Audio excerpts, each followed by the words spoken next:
William Wordsworth. Lines composed a few miles above Tintern Abbey on revisiting the banks of the Wye during a tour, July the 13th, 1798. 5 years have passed, 5 summers with the length of 5 long winters, and again I hear these waters rolling from their mountain springs with a soft inland murmur. Once again do I behold these steep and lofty cliffs that on a wild secluded scene impress thoughts of more deep seclusion and connect the landscape with the quiet of the sky.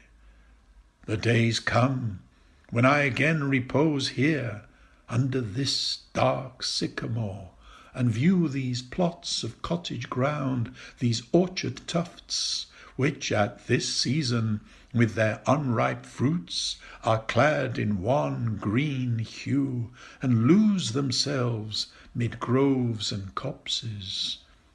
Once again I see these hedge-rows, hardly hedge-rows,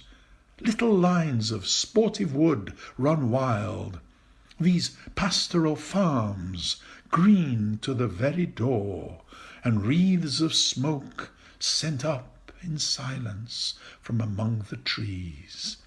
with some uncertain notice, as might seem, of vagrant dwellers in the houseless woods, or of some hermit's cave, where by his fire the hermit sits alone. These beauteous forms, through a long absence, have not been to me as is a landscape to a blind man's eye, but oft in lonely rooms and mid the din of towns and cities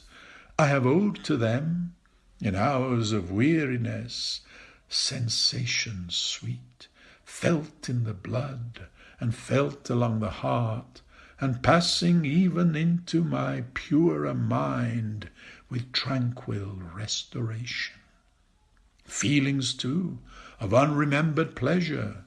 such perhaps as have no slight or trivial influence on that best portion of a good man's life,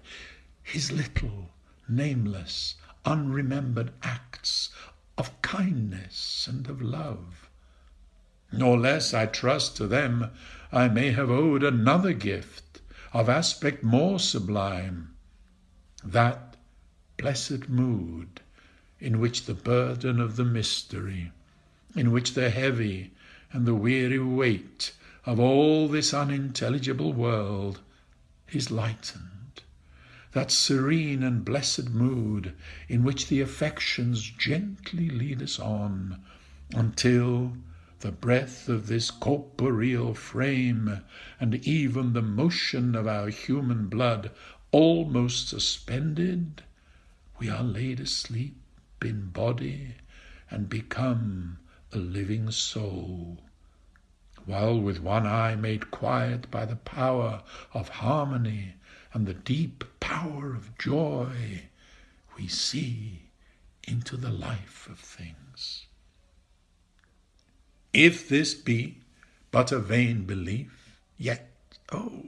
how oft in darkness and amid the many shapes of joyless daylight, when the fretful stir unprofitable and the fever of the world have hung upon the beatings of my heart, how oft in spirit have I turned to thee, O sylvan Wye!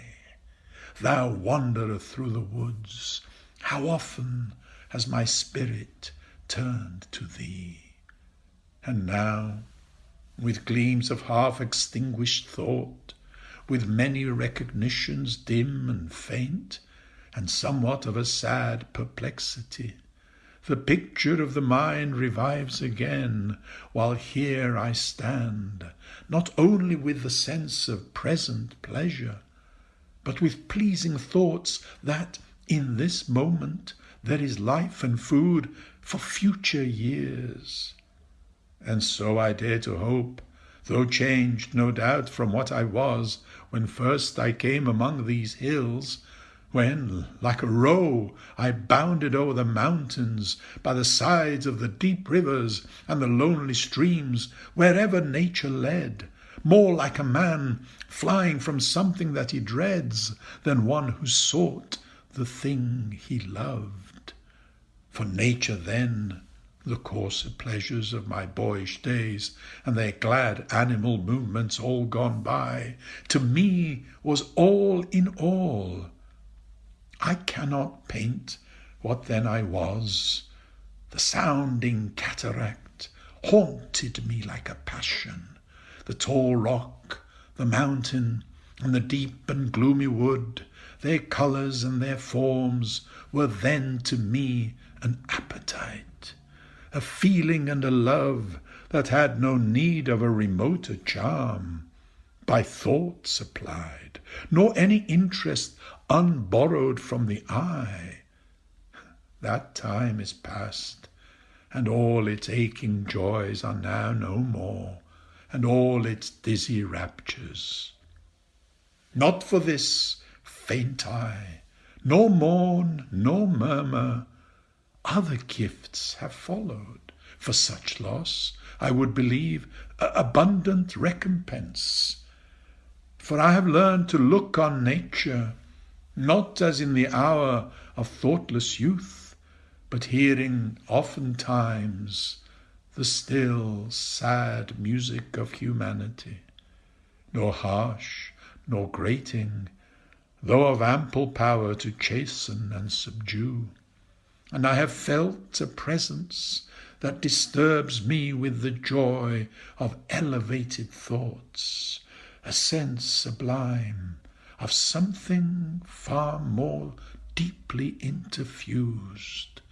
whose dwelling is the light of setting suns, and the round ocean, and the living air, and the blue sky, and in the mind of man, a motion and a spirit that impels all thinking things, all objects of all thought, and rolls through all things. Therefore